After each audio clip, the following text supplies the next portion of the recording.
grabando una llamada. Bueno, muchas gracias, Juan.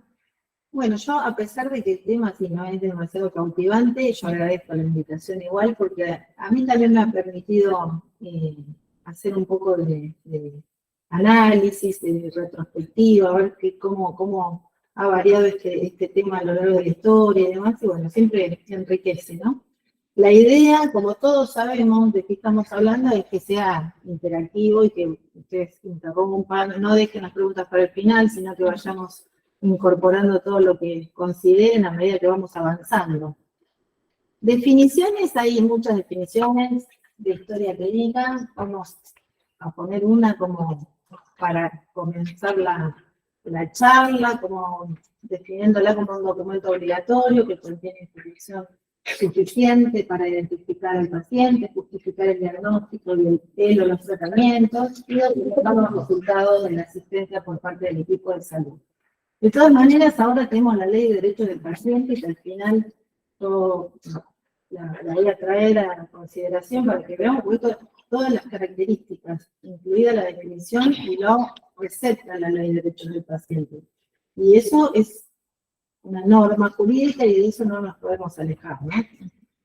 Bueno, ¿cuáles son las funciones? Las funciones son múltiples, desde la función asistencial, la función docente, es una herramienta fundamental de investigación clínica y epidemiológica, es, como dijo Claudia, un documento legal que nos puede ayudar muchísimo, también va a ser nuestro verdugo, vamos a ser prisioneros de lo que ahí está registrado, sirve a la institución para lo que es la gestión y la planificación de los recursos asistenciales, y sobre todo creo que a nosotros nos interesa como herramienta de control y evaluación de la calidad asistencial, porque ¿cómo vamos a poder nosotros evaluar cómo se trató un paciente si no está escrito en ningún lado y no sabemos qué se hizo, ¿no? Entonces, básicamente, en ese aspecto nos vamos a apoyar bastante. Este pequeño recorrido que hago tiene un fundamento. Nosotros tenemos las primeras historias clínicas, ¿sí?, de nuestro mundo occidental, digamos, se remontan a siglo V antes de Cristo.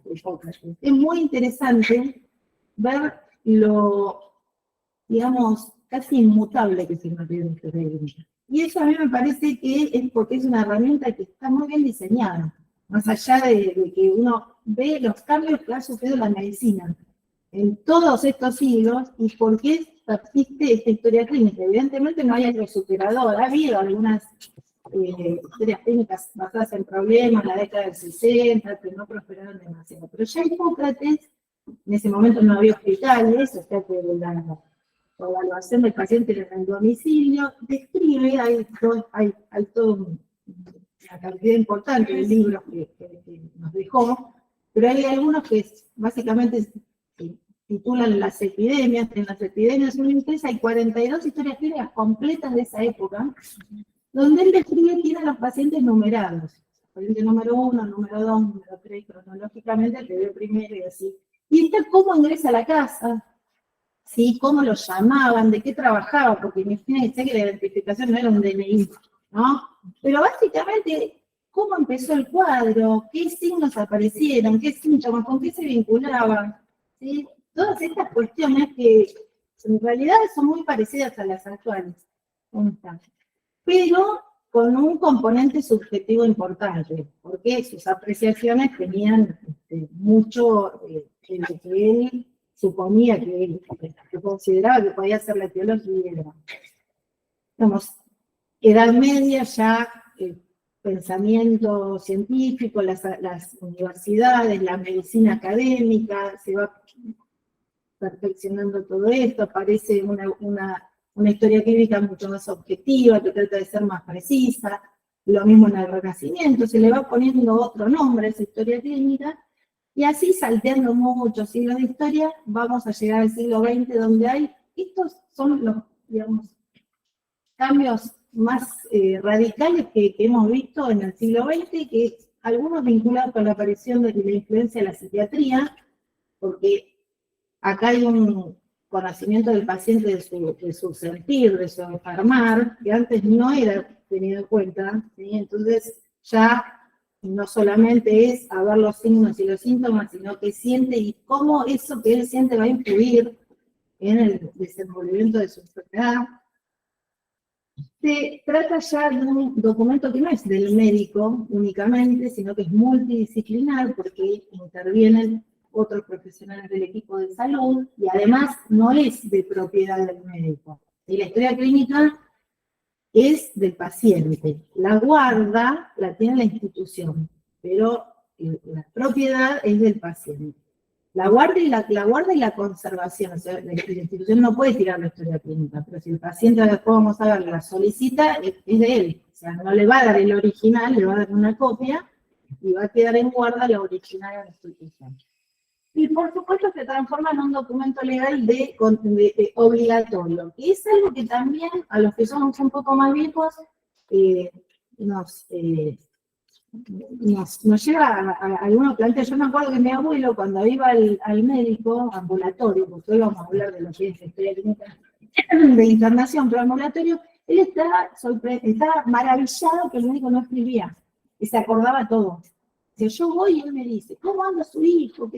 ¿Cómo anda la carpintería? ¿Cómo anda esto? Y eso era como muy bien tomado por el paciente, como que se sentía identificado. Bueno, obviamente no somos la cantidad de habitantes que éramos, pero más allá de eso, esa costumbre habitual de que se escribía poco y nada, ¿sí? Ya no puede existir. ¿Por qué? Porque, como dijimos, lo que no está registrado, no lo hicimos y nos puede comprometer desde muchos puntos de vista. Ahora bien, hasta acá, digamos que no hubo muchos cambios, esto que pasó en el siglo XX, y sí hubo una herramienta nueva, ¿sí? Que es la historia clínica electrónica, en la última década, sobre todo, las últimas 2 décadas, a la que se le pidió mucho. Pero la historia clínica electrónica no es otra cosa que un formato específico digitalizado que no nos va a ayudar a nosotros. Si no cargamos el contenido, esto es lo mismo que nada. ¿Qué quiere decir? ¿Que la historia clínica electrónica no tiene ventajas? No, tiene múltiples ventajas.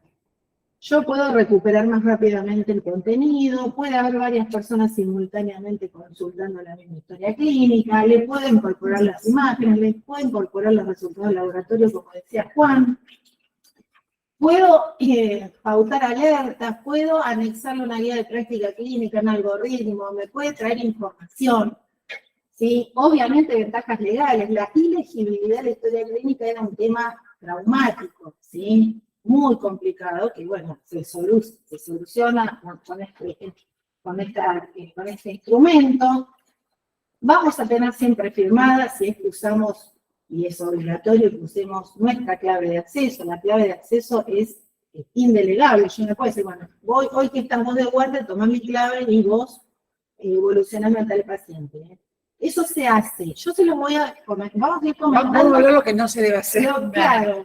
No se debe hacer. ¿Por qué? Porque justamente una de las ventajas que nos da esta herramienta es que no vamos a evolucionar retrospectivamente, que no vamos a evolucionar y firmar por otro, pero todo hay que respetarlo, ¿sí?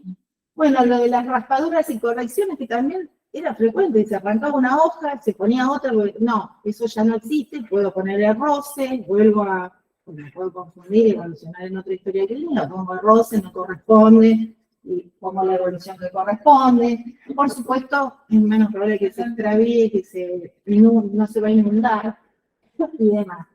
A lo que voy con esto, no es una evolución que influye en nuestra actividad como hacedores de la historia clínica. Nos facilita, ¿sí?, muchas otras cuestiones, pero si las seguimos haciendo mal, o sea, yo me acuerdo, antes de la historia clínica electrónica había como mucha expectativa, como que nos iba a resolver todo. La realidad es que no nos va a resolver todo, ¿sí? Ni mucho menos.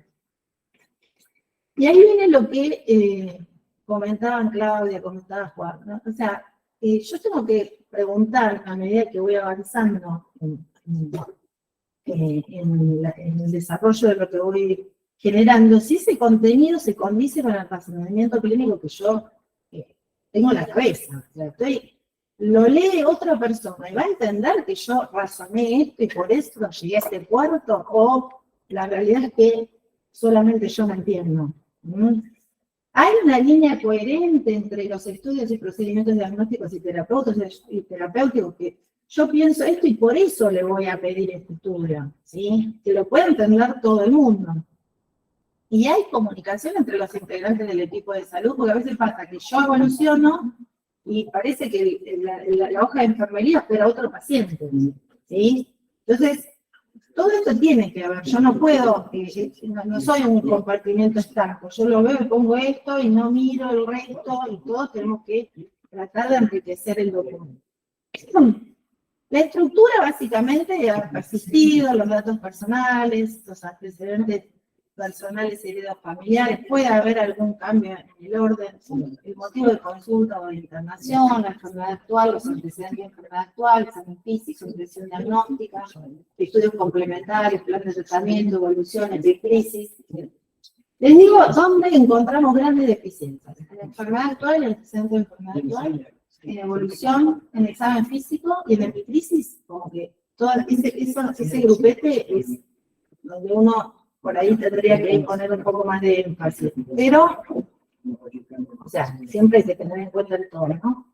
Los datos personales, a ustedes ya les deben venir ingresados desde la administración. Pero es importante que ustedes repregunten, ¿sí? Nombre, cómo elige ser llamado, dónde vive, de dónde procede, desde cuándo vive ahí, si ha vivido en otros países, sexo, género, fecha de nacimiento, edad. ¿Qué pasa después? Ustedes ya saben que ese paciente que ingresó tiene determinada edad. ¿Sí? Eso no va en la evolución. Porque si no, toda la evolución tiene paciente de 73 años, paciente de 2 años que ingresa. No, eso ya vamos a llegar a la evolución. Pero la idea es que ya está contenido en otro lado. ¿Sí? Salvo que haya surgido alguna asociación nueva. Bueno. Pero si no, cada parte de la historia, digamos, contiene lo que claramente es necesario. Con respecto a la anamnesis, bueno, ustedes tienen pacientes pediátricos, o sea, nosotros los que hacemos adultos, la anamnesis es directamente con el paciente, a menos que haya alguna dificultad muy específica. Ustedes tienen mucha intervención, ¿sí? De los padres, de los... Y ahí, bueno, dirán ustedes hasta dónde pueden obtener información del niño o la niña y hasta dónde van a tener que recurrir, ¿no? Generalmente calculo que la anamnesis será indirecta. También hay algo acá con respecto a la anamnesis que decían los viejos semiólogos, que uno en el apuro direcciona mucho la anamnesis. Y hay una etapa de la anamnesis que es espontánea. Uno debería dejar hablar al otro y escucharlo, porque de ahí surge mucho contenido, ¿sí? Que tal vez cuando uno va limitando y va preguntando muy específicamente, como que traza un camino, ¿no? Inconsciente hacia... Y en esa espontaneidad es donde aparecen muchos datos. Entonces, la recomendación, no sé si ustedes coinciden, es que la primera parte de la anamnesis sea espontánea. Déjenla salvo que ya hay gente que habla, hay que ponerle un coto, ¿no? Pero la primera parte debería ser espontánea. Y después, sí, conducente. Bueno, a ver, esto que usted me dijo, a ver, vamos a retomar y por qué le parece ser relevante y cuándo pasó. Y si te da la situación, que ahora es bastante frecuente, que la ciudad de La Plata se ha transformado en cosmopolita. Entonces hay, digamos, muchas personas que de diferentes orígenes, que no usan el mismo lenguaje que nosotros. Bueno, a veces el entrecomillado sirve, ¿sí? Dejar las palabras textuales, cuando uno no las puede transformar al lenguaje académico, porque a lo mejor yo no lo entiendo, pero el otro que viene después de mí o la guardia que me sucede sí lo entiende. Y pasa mucho, bueno, en la comunidad, por ejemplo, paraguaya, hay palabras que son muy específicas. O sea, meinca no sabemos, nosotros por ahí yo sí sé que es meinca, pero, o inclusive cuando uno les pregunta por las comidas, ni siquiera a veces tienen los mismos nombres los alimentos. Entonces, bueno, ante la duda, no hacen una traducción, porque a mí me parece que es, sino dejarlo entre comillas. y tener en cuenta la posibilidad de una anamnesis sistémica, o sea, cuando se termina la anamnesis, ¿no? Uno mentalmente debería tener un método para hacer un recorrido y no olvidarse de otras cosas. Entonces, que lo deben hacer ustedes espontáneamente. A ver, y dígame, y además de eso, ¿cómo comió, el cuerpo, ¿sí? ¿Le notó alguna erupción? O sea, seguir, pero con un método. Cosa que se incorpore y se repita prácticamente en forma sistemática. Bueno, si quieren interrumpirme, ya saben, ¿eh? Bueno, antecedentes personales son los que ustedes tocaban, fisiológicos, patológicos, quirúrgicos, alérgicos, tóxicos. Fisiológicos, bueno, tipo de vivienda, servicios a los que accede, educación, situación socioeconómica, el tipo de alimentación, la actividad física, el sueño, ustedes verán el calendario de vacunación, control oftalmológico, otorrino, no sé si algo más. Más o menos estamos en eso. Los antecedentes heredofamiliares, o sea, aquellas enfermedades que podrían tener una vinculación hereditaria, genética, conductual, con el estado de salud del paciente, y vamos a llegar al motivo de consulta. Ahí también, la parte de digamos, antecedentes, nosotros, si vemos adultos, los antecedentes personales son, digamos, referidos al paciente. Pero ustedes también ahí en la situación familiar, recaban información respecto a de qué trabajan los padres, ¿sí? Qué tipo de unión se da entre ellos, si son una pareja heterosexual o homosexual, o sea, es ese tipo de cuestiones que nosotros antes no lo veíamos, pero ¿por qué? Porque vamos a ver, tenemos que saber si son dos padres, dos madres, ¿no? Antes no se nos daba esa situación. Bueno, el motivo de consulta, breve, ¿sí? Es como el titular de la noticia del diario, breve. Razón por la cual el paciente requiere la atención, la asistencia, ¿sí? Generalmente un síntoma, un signo o varios. No es el diagnóstico. No, no es el diagnóstico. Tampoco es común que tenga referencia cronológica, pero a veces alguna mínima mención se puede hacer. Supongamos, disnea de comienzo brusco, una cosa así. Hay una mención a un inicio agudo, pero no es el diagnóstico, es simplemente el titular, es ese síntoma, ese signo que uno después va a analizar y a desarrollar exhaustivamente. Y acá es como, digamos, este sí que es la gran narrativa, la enfermedad actual, los antecedentes de enfermedad actual, que nosotros antes lo poníamos separados, pero ahora casi siempre se ponen la enfermedad actual y los antecedentes juntos, ¿no?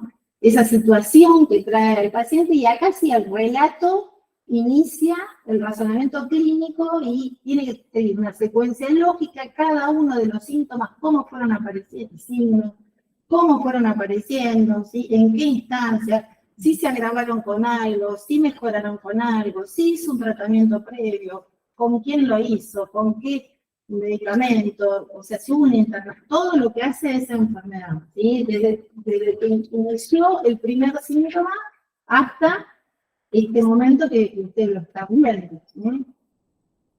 Bueno, todo lo que dice acá, las fechas de inicio, evolución, el estado al momento de la anamnesis, ahí lo más, digamos, completo posible. Ahí sí es donde uno tiene que explayarse. Ahora, no puede ser que, o sea, puede ser, pero no debería estar una cosa desvinculada de la otra. Yo no puedo decir motivo de consulta, disnea, y después empiezo, no sé, por otro lado, o sea, tiene que estar incorporado eso y todo lo demás que lo nutre, ¿no? Y bueno, el examen físico, habilidades y destrezas que forman parte de una línea también de razonamiento, esto puede variar. Ustedes el examen físico, vamos, cuando uno hace un examen físico en la facultad, te enseña a hacer un examen físico, empezando a hacer piel, panera, cabeza, cuello, ¿no? Y así sucesivamente. Ahora, esto puede variar de paciente a paciente, incluso en el mismo paciente, uno si lo va a ver ahora y lo va a ver dentro de 6 horas con un cuadro que ya tiene sospecha, un diagnóstico no va a empezar de nuevo piel, panera, va a ir, ¿no? Por eso varía entre un paciente y otro y varía con respecto al mismo paciente en diferentes momentos. Pero sí tiene que tener un orden metodológico, ¿sí? Y tiene que ser completo, ¿sí? Completo inicialmente y lo más completo posible en lo sucesivo, porque a veces van apareciendo cosas y uno si se queda en el abdomen solo, que vio algo llamativo, ¿no? No sé, alguna esplenomegalia, se queda solo con la esplenomegalia y no tenía ganglio, después tiene ganglio, o sea, tratar de que haya un examen completo. Acá yo puse algunas preguntas, ¿sí? Que son un poco para que nos cuestionemos nosotros mismos, que, por ejemplo, si consta el examen de todos los aparatos y sistemas, y si o solo se registra el aparato o sistema con el cual está vinculado el motivo de intervención. Acá hay una gran diferencia entre las historias clínicas de clínica médica y las que son, por ejemplo, de cirugía. Y si uno analiza las historias clínicas, lo más probable es que si es de otorrino, diga específicamente lo que es otorrinolaringológico, el resto diga SP, SP, SP, SP. Sí, eso para una clínica quirúrgica, pero para un paciente que se interna porque viene en un cuadro abdominal o lo que sea, tiene que completar todos los aparatos. Totalmente. Igualmente debería estar, por eso es importante el consultorio prequirúrgico, porque por más que el paciente venga por un tema, no sé, de oído, el examen físico debe ser completo. Que no se haga, y tiene que ver con la cultura también del médico, que no, si vos chequeás las historias clínicas son totalmente diferentes las que son de internación prequirúrgicos, sí. La internación que se hace más sala. Sí. Porque a veces uno puede detectar, está bien, será uno, por ahí es muy poco frecuente que detecte algo, pero el examen físico debería ser completo. Otro tema es este, si predominan expresiones tales como SP, acorde a la edad, normal, y eso uno debe plantearse hasta dónde, ¿sí? Porque también los tiempos apremian, ¿no? Tal vez es un paciente que reingresa porque va a recibir, no sé, una medicación, entonces obviamente que uno ya lo conoce, debería existir una historia reducida o algo. Pero bueno, a veces le quita mucha calidad cuando uno habla una historia clínica, todo es CP, CP, CP, o normal, o acorde a la edad. Otras cuestiones en adultos, por ejemplo, talla y peso no está en ninguna historia clínica. ¿Sí? Es importante que esté. Y la vacunación también está en el adulto. La vacunación también. No para la trascendencia en pediatría, pero hay un calendario de vacunación para el adulto. Totalmente. Y después de los 50, tenés que tener, bueno, la antineumo, la... Pregunta técnica con respecto a eso.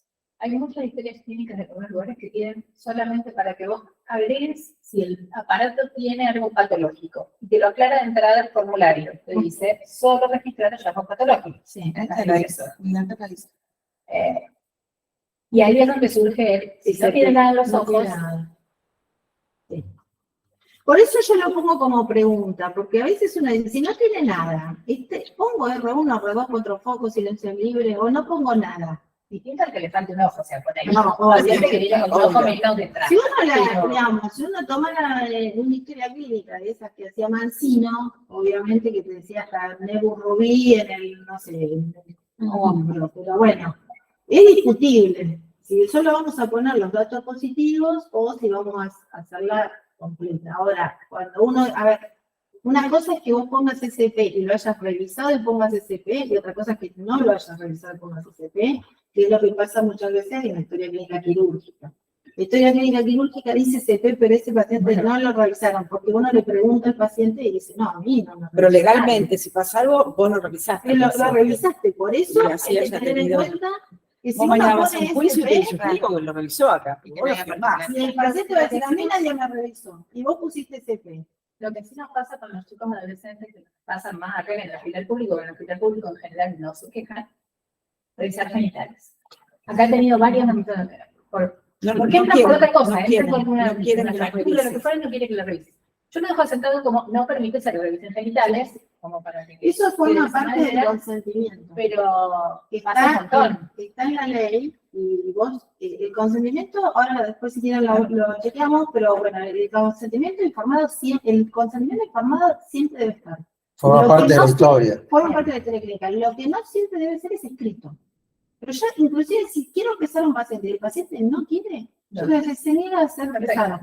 Entonces, ¿qué pasa?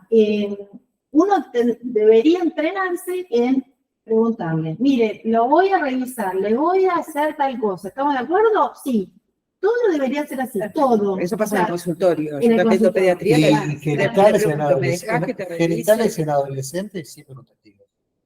Sí, con la madre, sí. La madre y a veces un enfermero, porque la madre también Bueno, pero en el puede consultorio, yo no tengo enfermero, pero está la madre y vos le preguntás al nene, ¿te puedo revisar? Uno tiene la idea de que el consentimiento informado lo relaciona con el escrito, pero el oral es consentimiento informado. Entonces, no está de acuerdo con que se le examine tal cosa.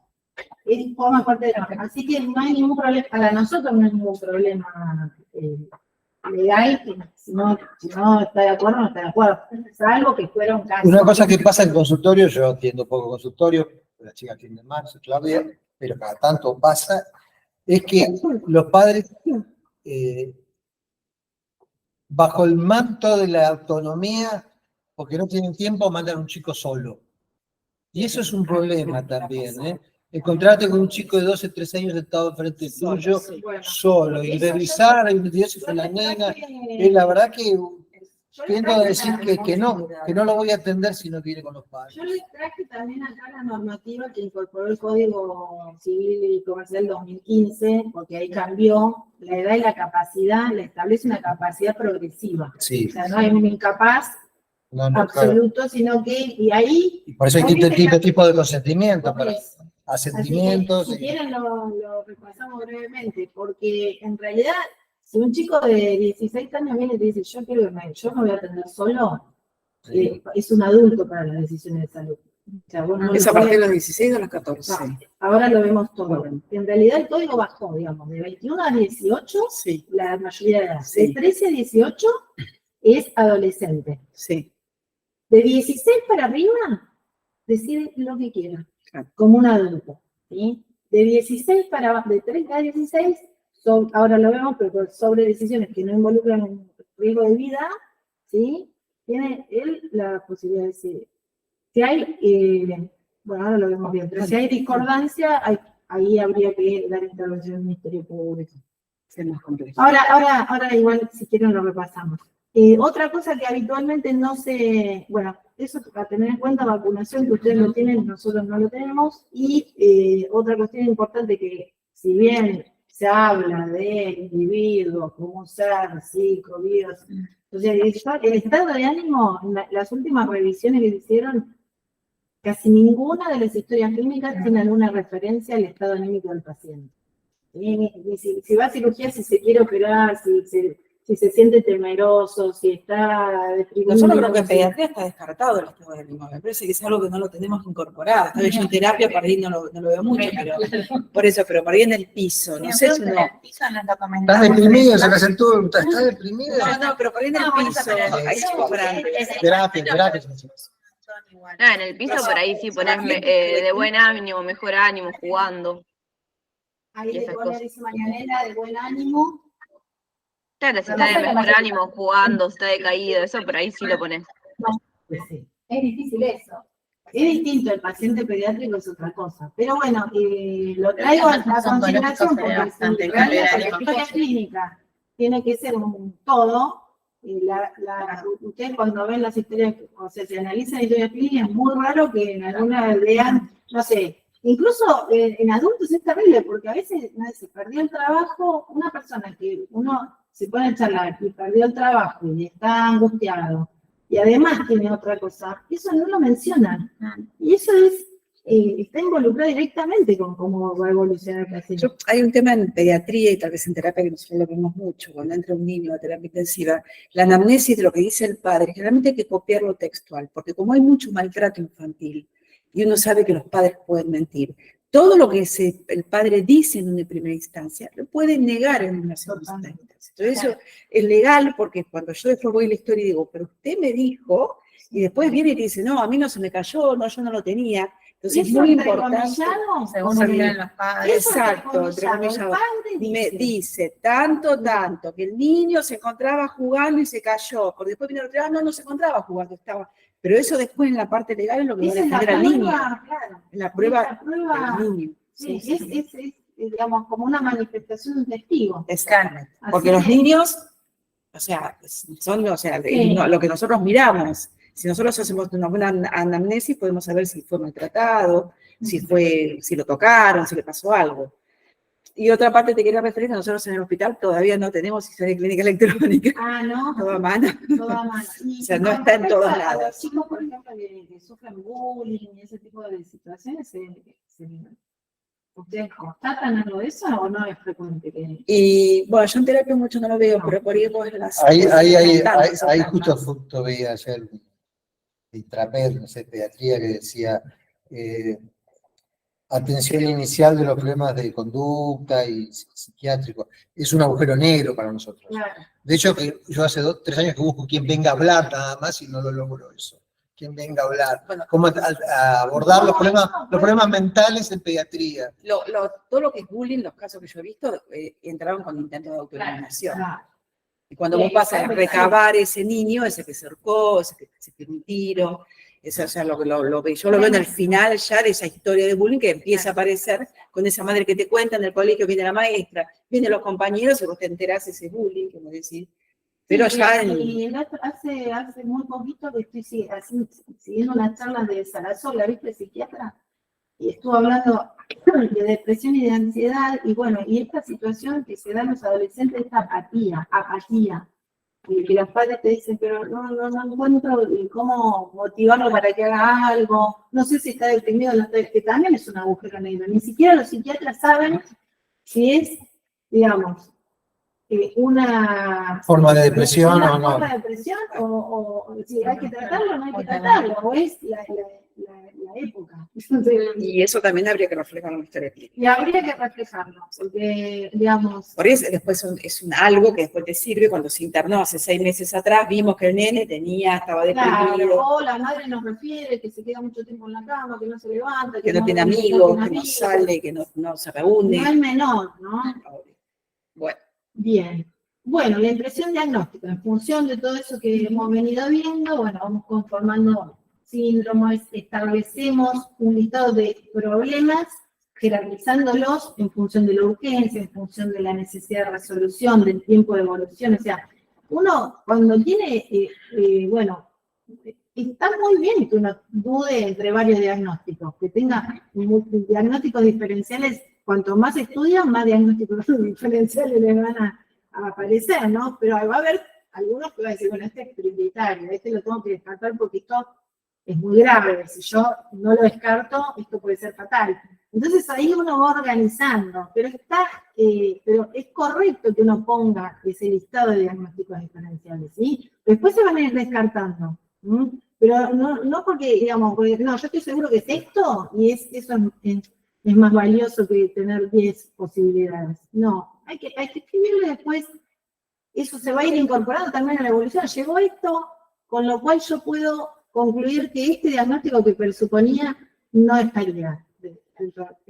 Entonces ahí es como, son como eslabones esto, se va formando una cadena. Y además muchas veces tampoco vamos a saber o llegar a un diagnóstico de certeza. Se puede reinterpretar o bien. Distinto al que pusimos. Totalmente. O sea, muchas veces reinterpretamos después de 2 días y nos dimos cuenta de... Y eso se escribe, ¿sí? Porque no tenemos que ser, digamos, brillante y ya el primer día saber, no. O sea, mi línea de pensamiento me condujo a esto. Pero ser criterioso y saber garantizar es lo más difícil de todos. Sí. Hay gente que sabe cosas muy enciclopédicas, pero no sabe cómo, en la práctica real, cómo vincularlos. No. Y bueno, por eso, ¿y qué es lo prioritario? Porque yo puedo tardar mucho para una cosa, para otras no. ¿Sí? Y además otra cuestión, acá ustedes tienen mucha derivación, son pacientes muy críticos, pero en general, para un pediatra, el 95% de las cosas no son complicadas. No, ¿no? por eso no se le debería pasar el otro 5. Ese otro 5. Y sin embargo... Ese otro 5, ante la duda, no lo dejemos ir a la casa. ¿Sí? Porque a veces pasa y con los adultos también. Vos decís, mira, me duele, tengo un dolor que me baja para acá, qué sé yo, bueno, está contracturado, vaya, no, y si es un aneurisma de aorta, entonces uno empieza a pensar. Sí, pero el niño también te viene con fiebre porque terminas haciendo una meningococcemia y lo tenés muerto a las 6 horas. O sea, ojo, No Totalmente. es tan fácil. No es Y los fácil. tumores en general andan dando vueltas. Andan dando vueltas. ¿Y la recomendación cuál sería? Que, digamos, primero, Una muy buena anamnesis, Sí. es la base de todo lo que vos haces. no Ahí hay estudio tenés- complementario que pueda reemplazar Sí. una buena anamnesis y un examen. Bueno, pero físico. no la hay. Lo que pasa es que la mayoría de las veces no tiene consecuencias porque el paciente la mayoría de las veces no tiene nada. Claro. Ahora, Pero cuando lo tiene, sí, chocás. pero cuando uno Si no tiene, revisás, cuando uno tiene no sé, esa percepción, ¿no? De que puede haber otra cosa, no hay que dejarlo de la paciente. Exacto. Sí, porque a veces es algo que no se puede explicar demasiado bien. la mayoría de las consultas en las 4 especialidades básicas, clínica médica, clínica pediátrica, ginecología y cirugía, son de origen psicosomático. Las consultas ambulatorias, ¿no? No las de acá la clínica, las en general. Sí, y muchas veces lo que van a ver es que necesita hablar la mamá o el Sí, papá. bueno, Eso, y los adultos más, necesitan hablar y además los adultos dicen, yo vengo acá porque usted me escucha. Ese es el principal motivo de consulta. Pero más allá de eso, a lo que voy, digo, bueno, la mayor parte de las cosas que van a ver no van a ser tan complicadas, pero si hay algo que a ustedes, o pienso yo, no les cierra, no lo dejen. No se pierde nada con profundizar un poco más, ¿no? Bueno, con respecto a los estudios complementarios, esta es la frase típica de Claude Bernard: quien no sabe lo que busca, no entiende lo que encuentra, y no solamente eso, sino que se puede encontrar algo que le puede embarullar la vida. Todavía. eso fue escrito con la máquina de escribir de Bernard, con la misma máquina de él. Lo encontré en varias, pero dije, no, esta porque es con la máquina de escribir. Entonces, cuando vieron nunca ese tipeado. Pero no solamente eso, ¿cómo se llamaba? Ay, ¿cómo era el nombre? No Yo sé, tenía una. Sí, lo voy a decir. No me sale el nombre. ¿De qué? No, pero La no máquina de solo escribir. Remington. Esa es una marca, sí. Olivetti. Claro. Y terrible, te equivocabas cuando ibas por la última. Te querías morir. Te querías matar. Pero más allá de eso, bueno, obviamente que los estudios complementarios son una ayuda muy, muy importante, pero bueno, uno tiene que saber qué es lo que pide y por qué lo pide y para qué lo pide, porque si no, es como dice Claudia, después te encontrás con un barullo que te vino alto, no sé. Bueno, y ahí también, Algo- si yo tengo un sodio de 170, también tengo que explicar y tengo que explicar qué voy a hacer, porque te ponen la historia que soy de 170, potasio de 1 y siguen escribiendo. ¿Y qué hicimos con eso? El Claro. paciente se va a indicar agua libre a tanto por tanto, se va a indicar corrección de potasio, eso es muy importante. En realidad, lo que menos importa es que le pongas el número. Vos tendrías que explicar. Interpretación, hipernatremia, sí. No, y lo que marca realmente lo que pensaste es la conducta que tomaste. La conducta Si no, que tomaste. si no fuiste negligente. Eso. Si vos no pones meningitis, pero le haces PL y le pones antibióticos, bueno, sospechaste un síndrome de meningio, ¿verdad? Que te hayas puesto. Totalmente. Hay que explicar bien. Si es Hay que normal, explicar. es normalmente normal, pero cuando hay O sea, algo ahora patológico, hay que vamos a explicar. la evolución, pero si vos copias soy 170 y no ponés nada más, Sí. por más que hayas hecho todo lo que hayas hecho, Sí, hay que probarlo después. Sí. La prueba no es sencilla. sí. Bueno, siempre tener en cuenta las limitaciones que tienen los estudios, siempre tener en cuenta los aportes que nos ofrece la medicina basada en evidencia, ¿sí? Porque obviamente que esto de la variabilidad de la práctica clínica no, porque yo siempre cuando me viene esto se va terminando, ¿no? Digamos, siempre, ojo, las guías de práctica clínica adaptadas al paciente, adaptadas al lugar, adaptadas a la situación, porque no es que vamos a buscar task force y vamos a aplicarla acá, ¿sí? Pero teniendo en cuenta que, bueno, realmente si hay un método que es superador para un diagnóstico, tenemos que saber cuál es, ¿sí? Y que por ahí la experiencia de uno, por más que tenga 40 años y todo esto, en un tema son 4 o 5 pacientes y en un trabajo bien hecho son 2.000 pacientes en todo el mundo. Bueno, entonces, Mirá, tenés que aceptarlo, no sos quien para... y las macanas que se pueden cometer, por ejemplo, el otro día yo estaba leyendo cuando en Japón hicieron ecografía de cuello para detectar tiroiditis a todas las mujeres, terminaron operando a todos los mexicanos con parálisis de los recurrentes, aumentó el base de parálisis recurrencial. Una persona que no era un incidentaloma porque no habría que haberla tocado, quedó muda. Entonces, a veces pedir de más, lo que pasa es que hay algo que es interesante. El paciente no le va a fijar porque le pidan de más. Le encanta que le pidan de más. Siempre se va a fijar si le piden de menos. ¿Sí? O te dice, no me pidió nada, mira, me duele todo, me duele la rodilla y no me pidió resonancia, no me pidió esto, no me pidió el otro, van a otro.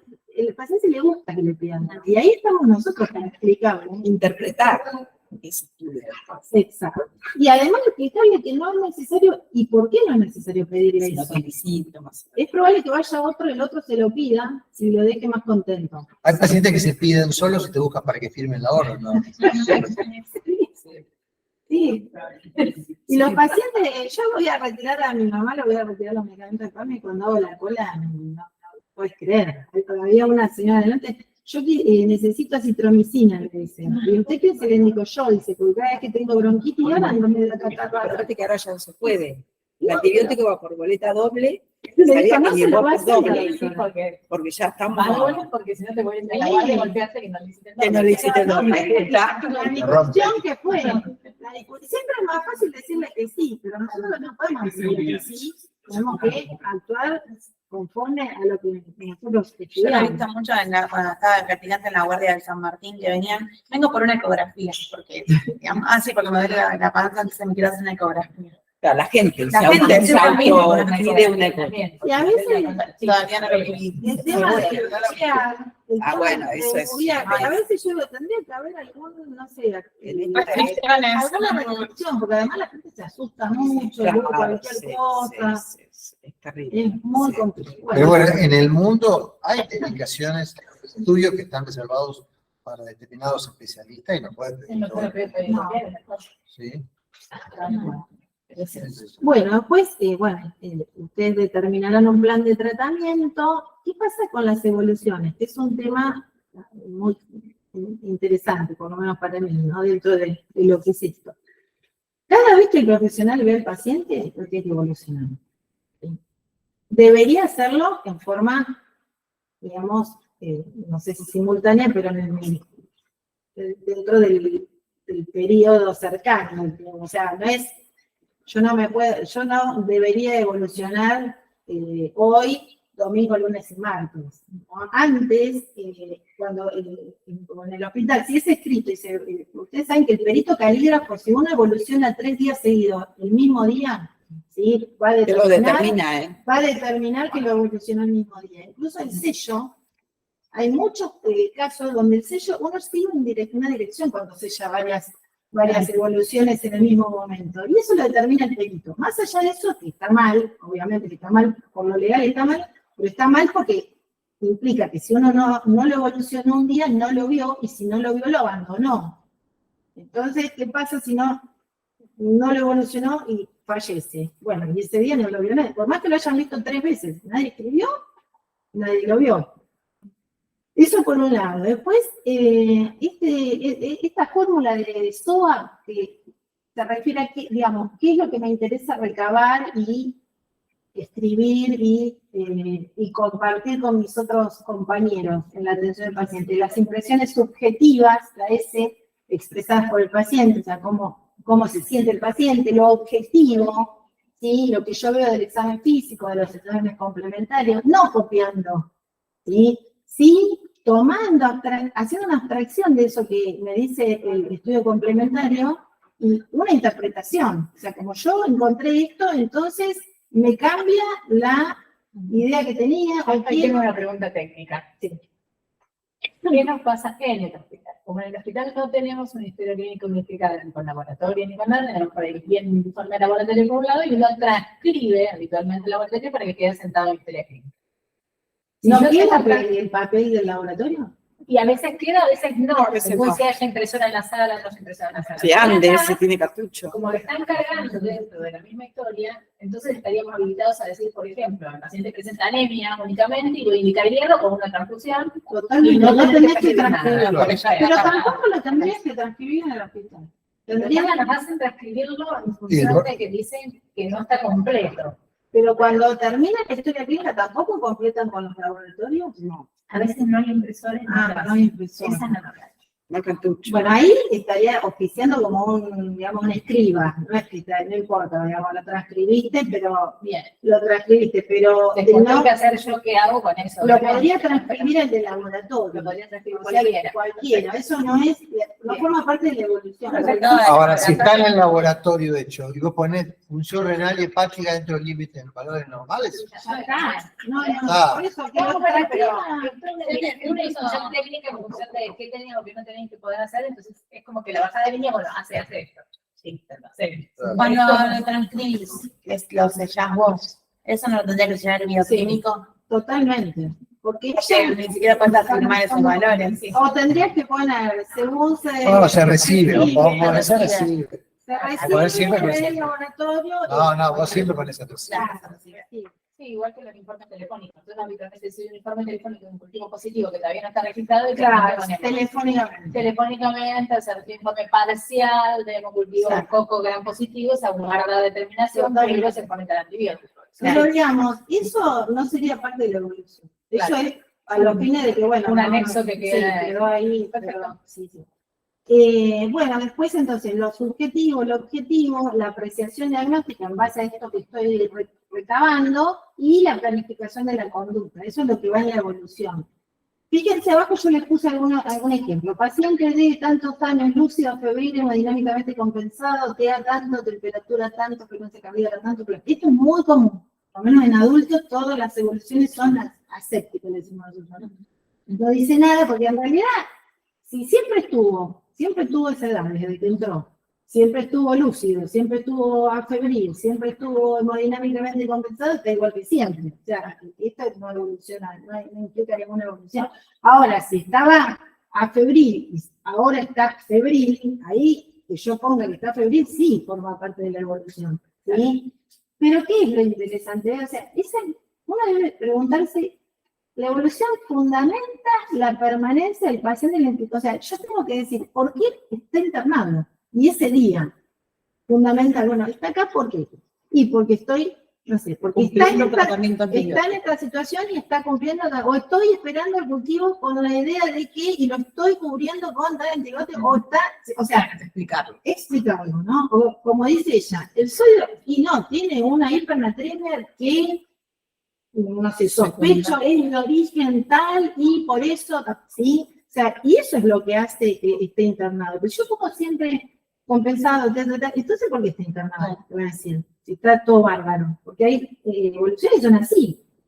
Bueno, pero si hace 10 días que tiene 50 años y está lúcida, febril, mañana desde que hace internada, ¿no? ¿Existe coherencia entre la evolución médica y los registros de enfermería? Otra. Si tampoco tengo, o sea, la temperatura, la frecuencia cardíaca, eso está en el registro de enfermería. Y como dice, como les decía acá la colega, yo no tengo que transcribir todo el registro de enfermería. Salvo que haya algo que sí me esté marcando una conducta mía diferente. ¿Sí? Se explican las motivaciones que generan las interconsultas. Otra cuestión, a veces aparece la evolución, solicito una consulta con... ¿Por qué? ¿Viste? Entonces viene el nefrólogo, y el nefrólogo sabe por qué. O por ahí sí, lo llamaron y le explicaron re bien al nefrólogo por teléfono. Mirá lo que pasa, esto, lo otro. Pero no está escrito. Entonces, no, así no. Los datos positivos resultantes de los estudios complementarios están interpretados en la evolución y eso es lo que nos decía. O sea, se detecta una anemia, indico tal cosa, en espera de tal cosa, ¿sí? Esa es la idea de la evolución. No, porque si no, es lo que ocurre a veces, digamos, evoluciona para que quede completito el campo, que no quede en blanco. Pero es algo como mecánico. Y sigo. La epicrisis es otro tema complicado, ¿sí? Porque muchas veces ponen, no sé, alta media, seguimiento por consultorio. Es muy común que aparezca eso. A mí me gustan las epicrisis que ya están tabuladas. Porque además, con la epicrisis estaba esperando para llegar a este momento, porque es un tema que pasa siempre lo mismo, se confunde el concepto de epicrisis con el concepto de historia clínica. Y no es lo mismo. No, es lo mismo. ¿Eh? La epicrisis, los cursos la sigue teniendo, el hospital, por ejemplo, la tenía antes. Fecha de ingreso, peso de ingreso, motivo de internación, diagnóstico de ingreso, terapéutica, conducta al alta. Es para mí, la epicrisis es eso. Lo otro es un resumen de historia clínica. Sí. Cuando empiezo a contar todo... Igualmente, muchas veces le pasa Pasa que que el único campo que tenemos nosotros, o sea, en el GEOS, es el de la alta médica. Entonces, en el alta médica, si vamos a hacer un mínimo resumen ahí, no queda nada registrado, porque no se pueden mirar todas las revoluciones de la internación, porque no todas nos dan las avances. Y ahí es como que les queda al paciente que regresa por UAD todo un mínimo resumen dentro del EPICRIS. Está bueno. Sí, y a veces el Tiene que paciente, ser corto y sintético, no tiene que ser... y a veces el paciente se necesita un resumen de historia clínica. Y para ponerse ese resumen es otro estudio, porque Claro, después sí. se le dan copias de epicrisis, si la epicrisis está lo suficientemente clara, como que te evita un paso. ¿No? Pero bueno, debe existir un relato evolutivo e integrado de estos elementos que permitan al lector obtener así la acabada del paso del paciente por la institución, ¿sí? O sea, no alta médica, no seguimiento por consultorio externo, tiene que tener, como decía Juan, el motivo de ingreso, los hallazgos, el diagnóstico, los resultados relevantes. Se registra información acerca de las razones que justifican el alta y cómo se va de alta. ¿Sí? Si se va porque mejoró, o se va porque va a un tercer nivel, o se murió, o sea, todo eso tiene que estar considerado. ¿Sí? Bueno, si tienen 10 minutitos más, les cuento lo del código. En el código, bueno, menor de edad, persona que no cumplió los 18. ¿Sí? Adolescente, persona que cumplió los 13, entonces entre 13 y 18. Ahora vamos al, acá donde dice se presume, porque hay un párrafo intermedio que dice, la persona menor de edad ejerce sus derechos a través de sus representantes legales, ¿no? No obstante, la que cuenta con edad y grado de madurez suficiente puede ejercer por sí los actos que le son permitidos por el ordenamiento jurídico. Este es un párrafo que se incorporó para darle discrecionalidad a algunas situaciones. ¿Cómo me dice grado de Y madurez? a eso voy. El legislador quiso dejar abierta una puerta. Supongamos un chico que se divorcian los padres, ¿sí? Y él se considera que tiene grado de madurez para elegir con quién quiere vivir, ¿no? Para nosotros, estos términos discrecionales lo único que nos hacen es meternos en el lío. Es un gris. No los recomiendo utilizar, porque el grado de madurez ya les digo, es algo muy subjetivo y siempre permite prueba en contrario. Y si tiene suerte que sea maduro el médico. Totalmente. O sea, ese No siempre se da. Celeste, no, ese párrafo, yo siempre recomiendo obviarlo. ¿Sí? Sí, es útil en esos casos. Por ejemplo, el hijo de un divorcio, que, bueno, no sé, no quiere estar con el papá. Porque, bueno, hay que escucharlo al niño, ¿no? Y hay que ver el grado de madurez. Hay varios casos, una nena que el padre la quiso reconocer, no sé, después de un tiempo, que no la visitaba, o la madre quiso ponerle el apellido, el padre se oponía, una cosa así, y bueno, se le dio participación al niño y tenía 13 años. ¿Sí? Pero para nosotros no nos metamos en el grado de madurez, no nos conviene nunca. Sí tenemos que saber que se presume que el adolescente de entre 13 y 16 años tiene aptitud para decidir por sí respecto a aquellos tratamientos que no resultan invasivos, ni comprometen su estado de salud o provocan un riesgo grave en su vida o integridad física. Tatuaje. Adicto. Tenemos riesgo grave. Nos pasó con una que perdió el ojo. El nene, 12 años. No tiene que ser. Escoriación, bueno, escoriación en el ojo. Se clavó una rama en el ojo. La madre, el nene no quería consultar. Por la lesión, la madre lo llevó recién a consultar cuando tenía ya totalmente opaca la cámara anterior. Hizo una oftalmitis en ese momento.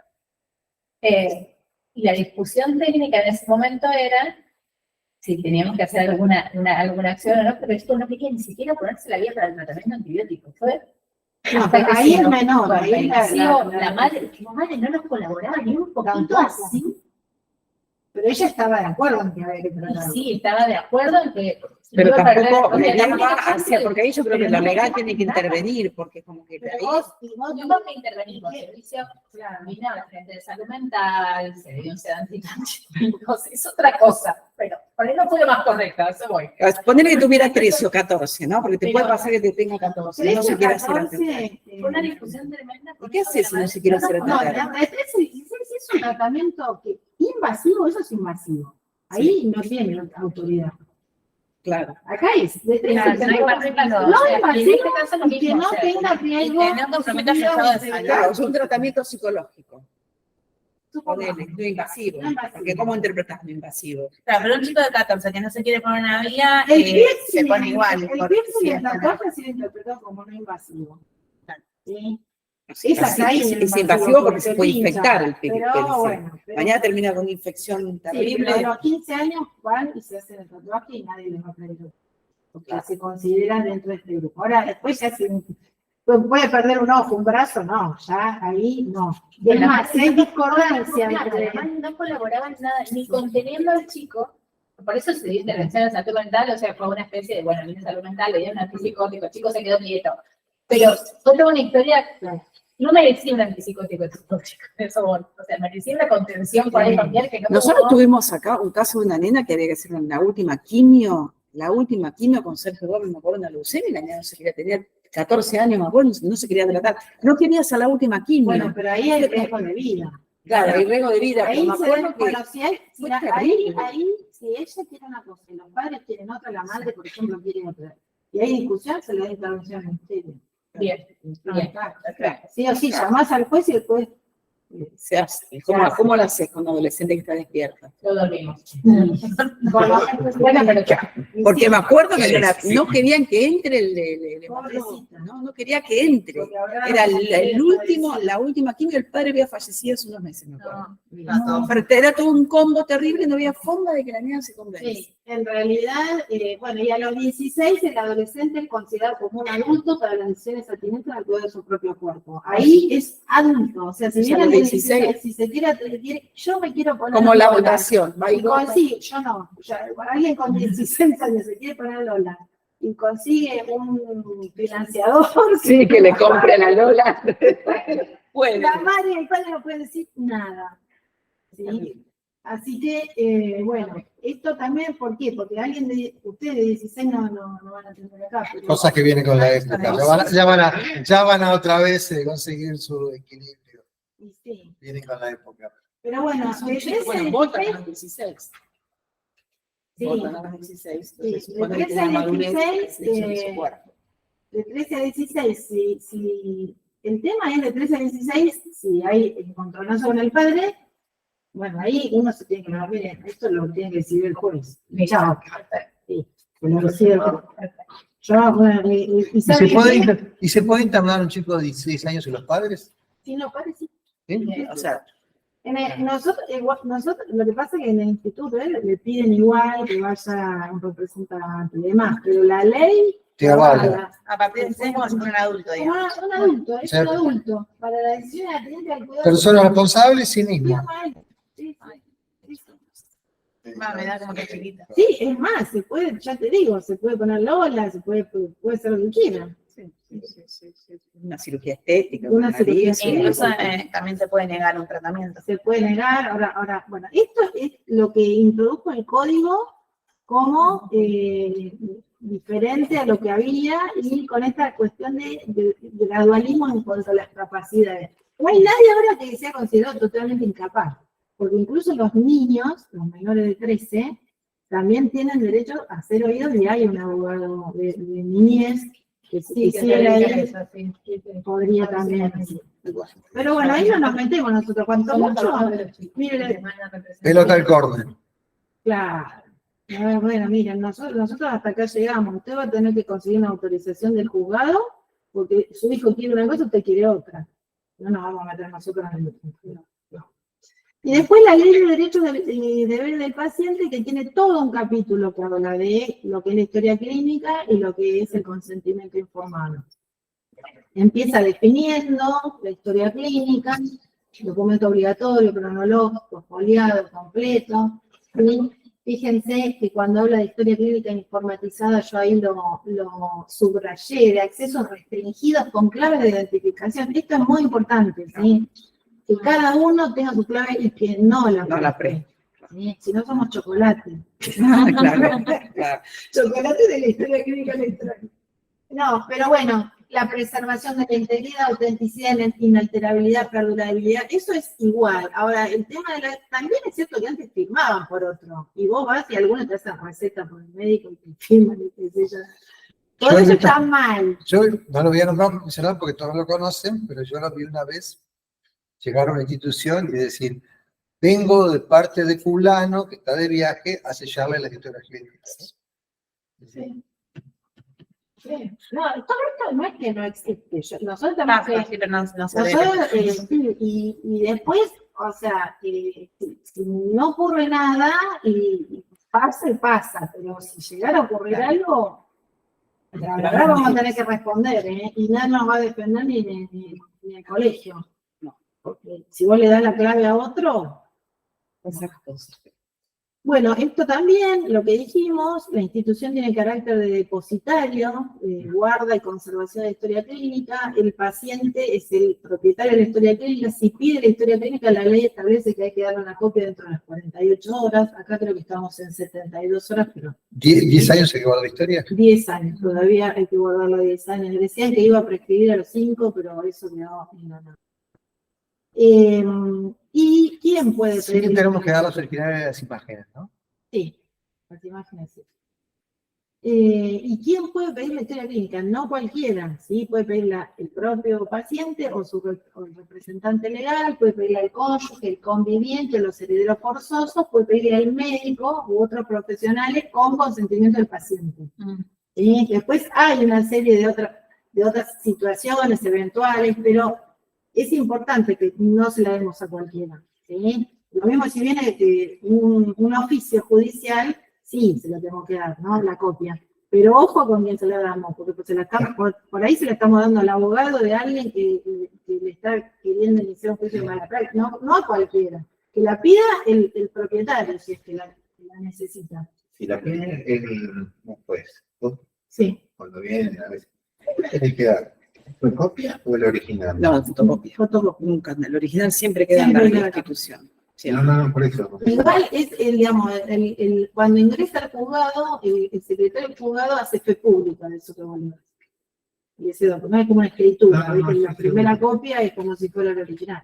Pero fíjate, no, ojo, porque a veces entregando historia clínica se suele poner a un empleado administrativo que a lo mejor no está familiarizado con estos temas. Y le reparte a otro chimochi, ¿viste? Y no está bien. ¿Sí? Acá se revisa, cuando se pide la revisa. Claro, no, yo sé que acá se revisa, pero a veces pasa que yo, no sé, vos vas a pedir en todo copia de historia clínica y en general hay un formulario, que acá también los chicos no lo tienen, pero bueno, hay que tener en cuenta eso, y si a ustedes les piden fotocopia de historia clínica, a ustedes no les dan la fotocopia de historia clínica, ¿sí? Ustedes lo tienen que decir, bueno, usted pídalo, este es el procedimiento, ¿sí? Y va a demorar tanto y lo viene a buscar, ¿sí?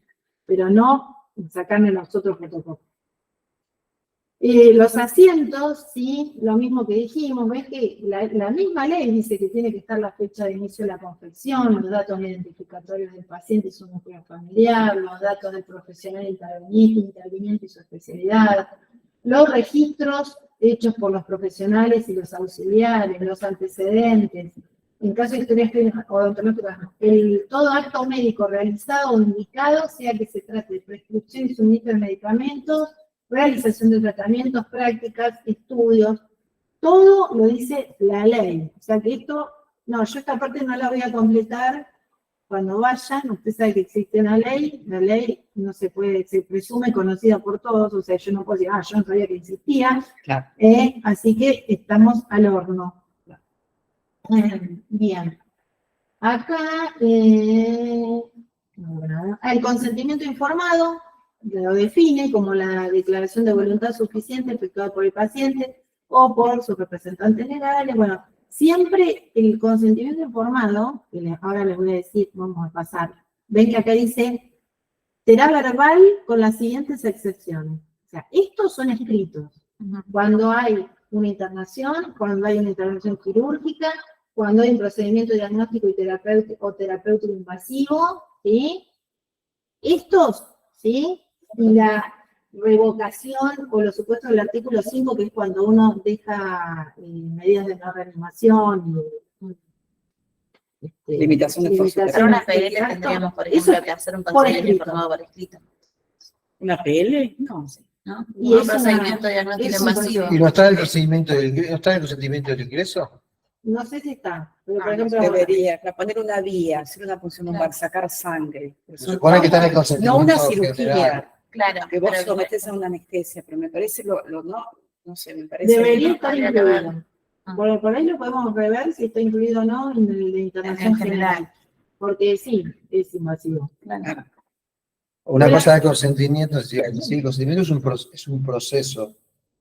Y si el paciente alega después que no se cumplió ese proceso, no tiene validez. Si el consentimiento se firma así, apurado, si ponemos una firma acá en la puerta, ¿sí? O el cirujano manda a la secretaria. Sí, el paciente tiene que tener tiempo de reflexionar sobre que vos le diste.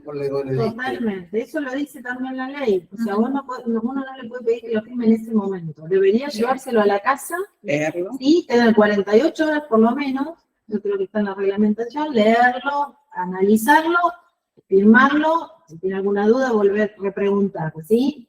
Y habiéndole explicado, además de lo que tiene escrito, verbalmente, ¿sí? ¿Cuáles son las alternativas? ¿Qué riesgo tiene con cada alternativa? ¿Sí? Acá, ven el G que está chiquitito, dice, el derecho que le asiste en caso de padecer una enfermedad irreversible, incurable, o cuando se encuentra en estadio terminal o haya sufrido lesiones que lo coloquen en igual situación en cuanto al rechazo de procedimientos quirúrgicos, de hidratación, alimentación, reanimación artificial, o al retiro de medidas de soporte vital cuando sean extraordinarios o desproporcionados en relación con las perspectivas de mejoría, o que produzcan sufrimiento desmesurado, también del derecho de rechazar procedimientos de hidratación y alimentación, cuando los mismos produzcan como único efecto la prolongación en el tiempo de este estadio terminal irreversible e incurable. ¿Sí? Con respecto a esto, hay algo que, bueno, acá lo que pide, ¿no?, es que esto se deje asentado, básicamente, que quede constancia. Pero hay más adelante un artículo, que es, que es el de directivas anticipadas, que no es exactamente lo mismo, porque la directiva anticipada, yo hoy quiero decidir que si me pasa esto, no quiero que me reanuden. Entonces, ahí qué voy a hacer yo, hago una declaración de voluntad con 2 testigos y un escribano. ¿Sí? El otro caso, el que dijimos recién, digamos, una enfermedad terminal, está internado, no quiere nada más, no necesitamos el escribano y los 2 testigos. Bien. Pero sí que esté asentado en la historia clínica, ¿sí? Que rehúsa estas medidas por ser excesivamente... Nosotros tenemos unas hojitas hechas ya. Digamos, que no, o sea, la diferencia entre lo que es medidas directivas anticipadas y lo que es rechazo terapéutico por una cuestión en este momento. Bueno, la revocabilidad es, esto es otra cosa. Yo les decía que solamente por escrito en esas situaciones, ¿no?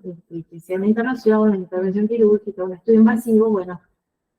¿Cuándo no vamos a poder pedir el consentimiento? No podemos, pero igual vamos a intervenir, aunque sea una situación que requiere el consentimiento informado escrito, pero no lo voy a poder obtener y voy a hacer igual lo que tenga que hacer, y cuando hay un grave peligro para la salud pública o una situación de emergencia con grave peligro para la salud o la vida del paciente, acá no hay que tener miedo. Aunque no esté el consentimiento escrito, cualquier juez, si uno actuó para salvar la vida, no sé, era un neumotórax en la calle y bueno, le invadimos y le salvamos la vida, si nos va mal ahí es otra cosa, no sé cómo podremos defendernos, pero si nos va bien, nadie nos va a pedir el consentimiento informado.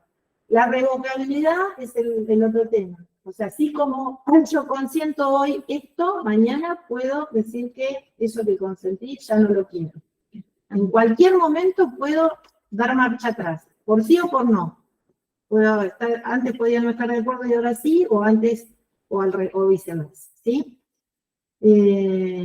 Bueno, la integridad, la unicidad de la historia clínica, y para terminar, sí, digamos, uno poniéndose, como viendo la historia clínica desde varias aristas, ¿no? Hay una historia clínica vinculada al paciente, hay una historia clínica vinculada a cómo nos enseñaron en la facultad, una historia clínica que es la que quiere el financiador, que le importa que esté Tanto de esto y nada más, si basta de decir quirúrgica, que esté el protocolo quirúrgico y Sí, no nada importa más. nada. Sí, Hay una historia que es la que le interesa a la justicia, que es la que va de a todo.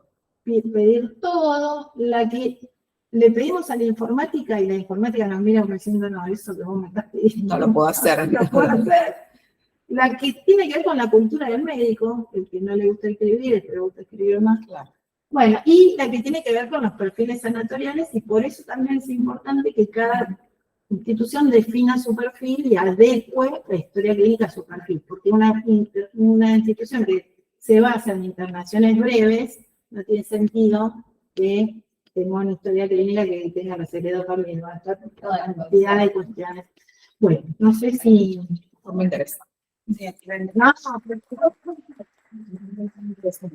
Agradecemos que hiciste muy ameno un tema aburrido. Lo Hiciste muy ameno. No me negué en ningún momento. Gaby, ahí la limitación es el esfuerzo terapéutico que mostraste la ley, esa que se llama ley de muerte digna, pero en realidad no lo es, ¿no?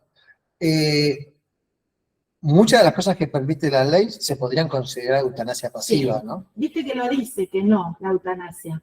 Específicamente dice las que no. Pero es una eutanasia Pero es pasiva. eutanasia porque vos le sacas Si yo- el líquido. Hasta respirador le podés Le sacar. sacas todo. Por eso, No es activa. no. No, acá pero está bien. Pero si vos le sacás la hidratación, el oxígeno, todo. perdón, estaba lo de la eutanasia. Es como para hacer eutanasia. Pero la semana pasada estuvimos discutiendo porque tuvimos un paciente. Es eutanasia. Pero bueno, hagamos, ¿saben? Yo les digo, pasó lo mismo con el aborto. El aborto no estaba prohibido. Estaba prohibido. El Tenía aborto, algunas situaciones particulares. claro, ¿cuáles eran las situaciones? El abuso, el riesgo de vida de la madre. Digo, debido a la salud de la madre, ¿no? Y la salud es biopsicosocial. No podía decir, no, ¿sabes qué? Yo no puedo tener otro hijo más porque yo me vuelvo loca. Pero no podías ir a una institución y pedir Sí. hacerle un aborto. Sí, podías ir. Sí. Con eso, sí. Lo que pasa es que el médico tenía que poner, Pero- debido a que su salud psíquica depende de esto, se indica. Acá pasa lo mismo. Ya, no, o sea, está prohibida la eutanasia, pero te deja ver todo un campito. Lo dice, salvo aquellas que se consideren, dice, en algún lugar, o voy a buscar, Pero le dice que una vez que el tratamiento es fútil, la palabra que se usa en la ética, no, vos podés levantar todo lo que estás haciendo. todo, porque te dice inclusive... Todo por sabiendo eso que se va- lo sabiendo que se va a precipitar la muerte. Hidratación, alimentación, cuando lo mismo produzca como único efecto la prolongación en el tiempo de ese periodo termina.